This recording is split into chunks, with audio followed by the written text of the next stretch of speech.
Bonjour à tous. Je vais essayer de traiter un résumé de modules de l'optique, tout simplement module de optique S4.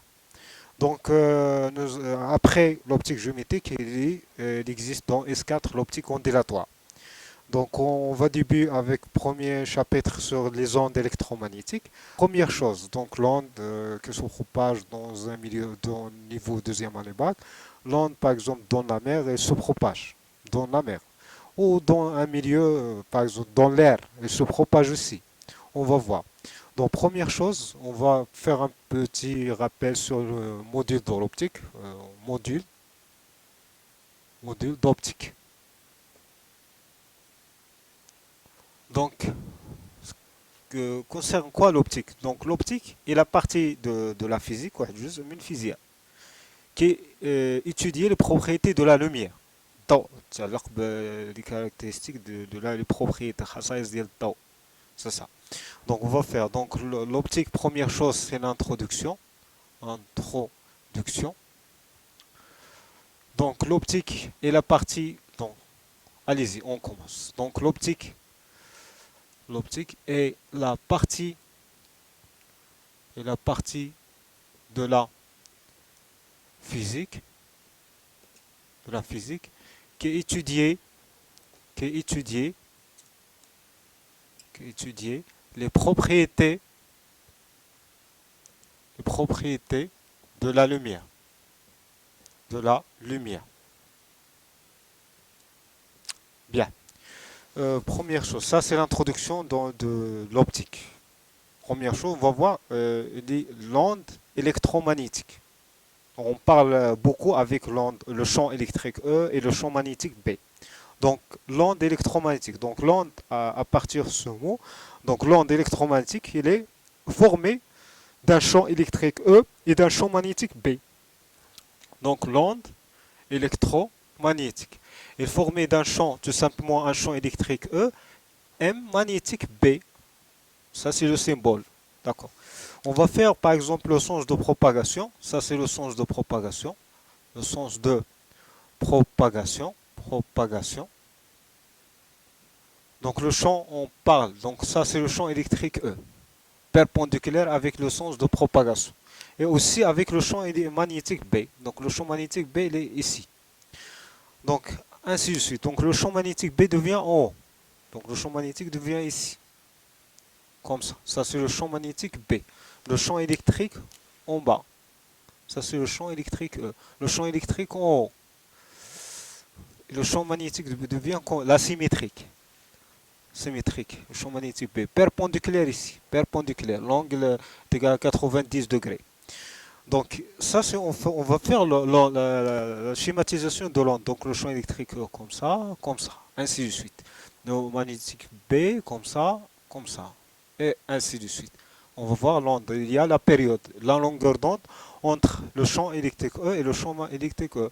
Le champ magnétique B devient ici le champ magnétique B. Avec le champ magnétique B, on peut sortir ici la longueur d'onde lambda, en mètres, bien sûr, en mètres. Bien, maintenant on va voir les caractéristiques d'une onde électromagnétique. Les caractéristiques, caractérisées par quoi? La fréquence, c'est important. On va faire la fréquence nu, la fréquence et aussi la célérité. La vitesse, c'est la vitesse, je prends la vitesse de propagation. Vitesse de propagation, je prends célérité C, à peu près dans le vide est égal à 3 fois 10 à la puissance 8 mètres par seconde. Célérité. Aussi la longueur d'onde, lambda. Longueur d'onde. Donc la longueur d'onde, la relation entre lambda dépend du milieu de propagation, lambda et C, la vitesse. Donc on peut sortir cette relation, on déduire que lambda est égal à C fois T, c'est C sur nu. Donc les unités maintenant. Lambda et C dépendent du milieu de propagation. Donc lambda l'unité en mètres, C mètres par seconde, la période en secondes, on peut se dire, on trouve M directement. C'est ça. Aussi la relation entre C0 dans le vide, à peu près l'indice de réfraction, aussi on peut déduire que N est égal à C0 sur C. Cette relation, on peut déduire cette relation. D'accord? C'est ça.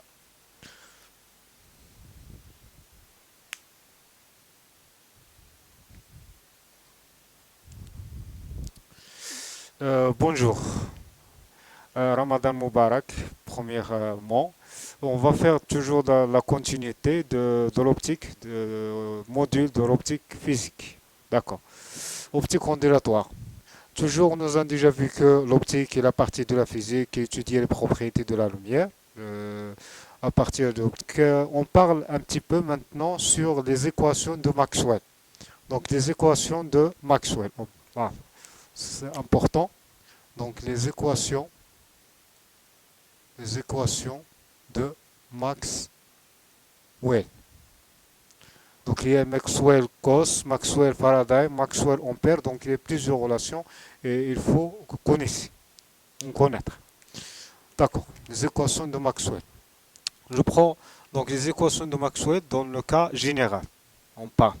Donc les équations de Maxwell. Les équations de Maxwell dans dans le cas général. Ça veut dire, je prends un milieu, donc il y a par exemple milieu d'électrique, soit magnétique. Epsilon, on parle de paramètres, epsilon et nu. Donc je prends dans un milieu, il existe epsilon nu, c'est la permittivité et la perméabilité d'électrique, donc on va voir. Dans un milieu epsilon nu, donc des équations de Maxwell s'écrivent. Des équations de Maxwell s'écrivent. Cette équation de Maxwell, on parle de l'opérateur comme ça. Divergent de E, on parle aussi, c'est Nabla, opérateur Nabla scalaire E. Donc divergent de E égale à ρ sur epsilon. Ça, ρ c'est quoi? Signifie quoi?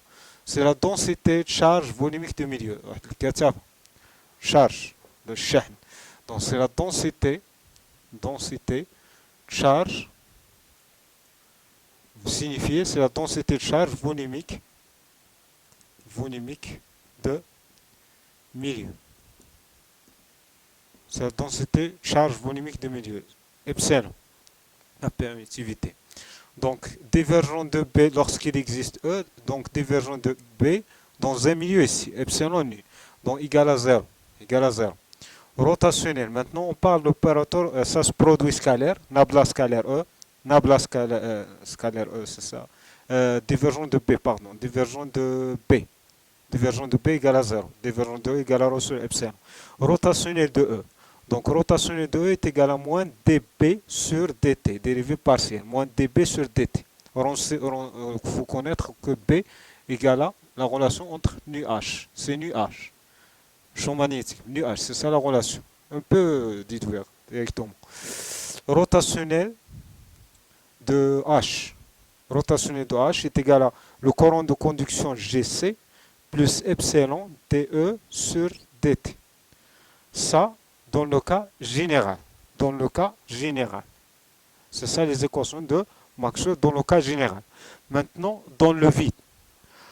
Dans le vide, signifie, dans le vide, il existe que ρ, la densité de charge, ρ est nulle, égale à 0, et le courant de conduction GC égale à 0 aussi.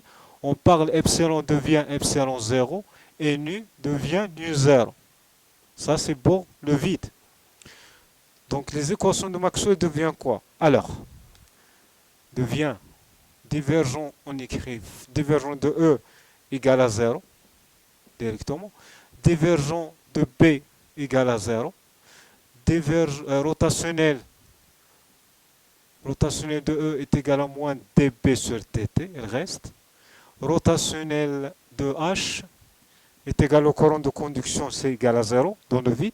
Il nous reste epsilon dE sur dt, directement. Epsilon, c'est epsilon 0.